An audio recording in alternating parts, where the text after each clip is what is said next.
জমিয়তের ভারপ্রাপ্ত সম্পাদক হযরত মাওলানা কলিমুদ্দিন সাহেব দাওয়াত বরকাতুম উনি তাশরীফ আছেন, উনি ওয়ালবরমে কিছু কথা রাখবেন। এর আগে সম্বোধনা আদায় করবে এই মাদ্রাসার শিক্ষক হযরত মাওলানা মুফতি আব্দুল রহমান সাহেব। সম্বোধনা আদায় করবেন।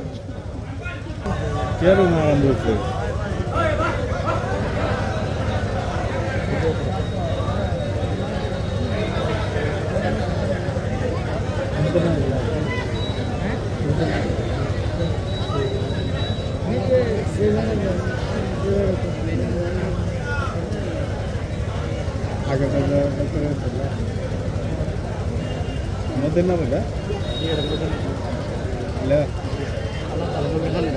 হ্যাঁ গভীর খান দেন আলা নবীর খান দেন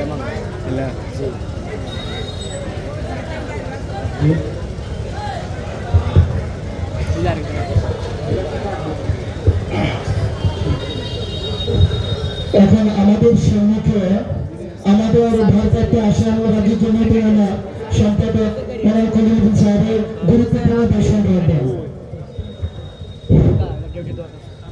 السلام عليكم ورحمة الله وبركاته نحمده ونصلي على رسوله الكريم أما بعد সম্মানিত আজকের এই মোবারক মজলিসের সভাপতি সাহেব এবং আপনার আমার সারা দেশের বিশেষতভাবে আমাদের অবস্থান করেছেন স্টেজে বিরাজমান উনাদের শরীরে যে রক্ত প্রবাহিত হয় সেই রক্ত জনাবে মুহাম্মদুর রাসূলুল্লাহ সাল্লাল্লাহু আলাইহি ওয়াসাল্লামের রক্ত।